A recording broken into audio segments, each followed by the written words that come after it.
हरिश्चंद्र 16 साल का था जब उसकी माँ का देहांत हुआ।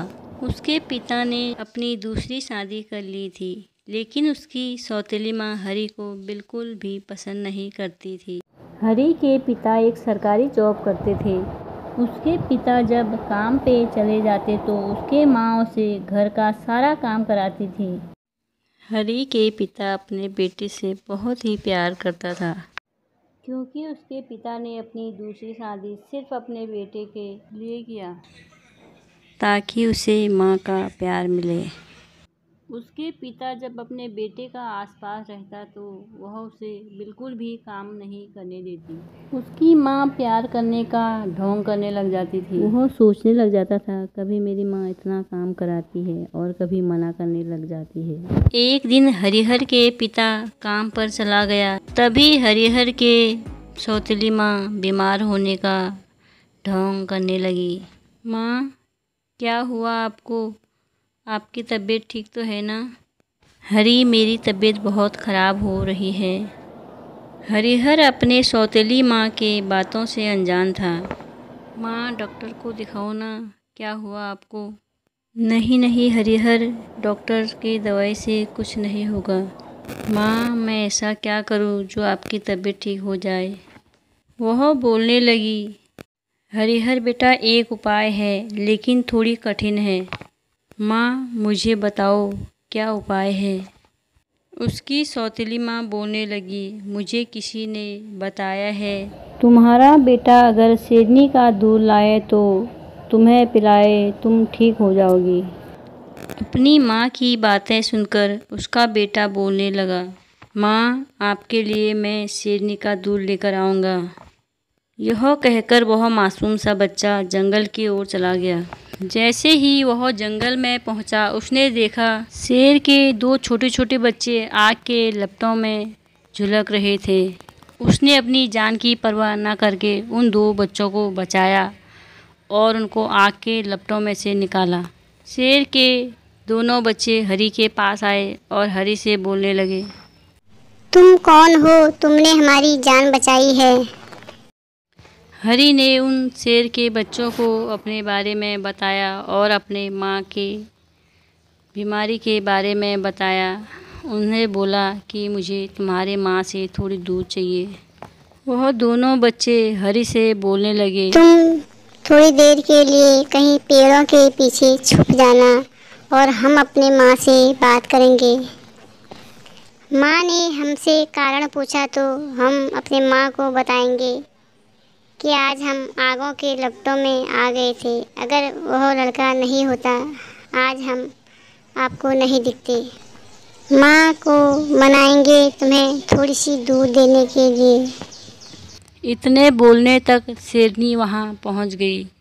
उसने देखा शेरनी गरजते गरजते आ रही थी। वह एक पेड़ के नीचे छुप गया। फिर शेरनी ने अपने बच्चों को गले से लगाया और उन्हें दूध पिलाने लगी। जैसे ही वह उन्हें दूध पिलाने लगी, वह बच्चों ने दूध नहीं पिया। शेरनी ने दूध नहीं पीने का कारण पूछा तो बच्चे बोलने लगे, अगर वह लड़का आज नहीं होता तो हम आग के लपटों में जलकर मर जाते। शेरनी अपने बच्चों से पूछने लगी, कौन है वह भला इंसान जिसने तुम्हारी जान बचाई है? शेरनी के बच्चे बोलने लगे, माँ, आप पहले हमसे वादा करो आप उसको नुकसान नहीं पहुँचाओगे। और एक बात और बोलनी है, उसको ध्यान से सुन लो। तभी शेरनी बोलने लगी, बोलो क्या है? माँ, उस लड़के को थोड़ी सी दूध चाहिए। उसकी माँ बीमार है, उसने हमारी जान बचाई है। अगर आप थोड़ी सी दूध अपना उसको दे दे तो। शेर के दोनों बच्चे अपने माँ से यह कहने लगे। तभी शेरनी गरजाने लगी। तभी शेर के बच्चा बोलने लगा, माँ, अगर तुमने उन्हें दूध नहीं दिया तो हम भी आज से आपके दूध नहीं पिएंगे। ऐसे कहकर बच्चों ने अपनी माँ के दूध नहीं पिया। तभी शेरनी ने बोला, जाओ उसको बुलाकर लाओ, मैं उसे अपना दूध दूंगी। शेरनी ने थोड़ी सी दूध निकालकर उसे दे दिया। हरी वह दूध अपने माँ के पास ले गया और माँ को दे दिया। माँ से बोलने लगा, माँ ये रहा शेरनी का दूध, आप इस दूध को पी लो, जल्दी ठीक हो जाओगे। उसकी माँ ने वह दूध ले लिया। हरी के जाने के बाद उसकी माँ ने दूध फेंक दिया और दूसरे दिन हरी माँ के पास पहुँचा और माँ से पूछने लगा, माँ अब आपकी तबीयत कैसी है? उसकी माँ बोलने लगी, बेटा हरिहर मेरी तबीयत अब बिल्कुल ठीक है। और सोचने लगी, जिस बेटे को मैं सौतेले मानकर उसकी जान की परवाह नहीं कर रही थी, वही बेटा मेरी जान बचाने के लिए एक शेरनी का दूध लेके आ गया। वह हरी के हिम्मत और उसकी प्यार को देखकर बहुत ही खुश हुई और तब से उसने कभी नहीं सोचा कि यह मेरा सौतेले बेटे है। उसने हरी को अपने बेटे से भी ज़्यादा प्यार किया और बहुत खुश हुई उसे देखकर। और हरी से बोलने लगी, बेटा ये बात तेरी और मेरी बीच में रहेगी, तू अपने पापा को इसके बारे में कुछ भी मत बताना। ठीक है माँ, मैं पापा को कुछ नहीं बताऊंगा। तब से वह हरी को सगे बेटे से भी ज़्यादा प्यार करने लगी। दोस्तों यह कहानी आपको अच्छी लगी तो वीडियो को लाइक करना, चैनल को सब्सक्राइब करना।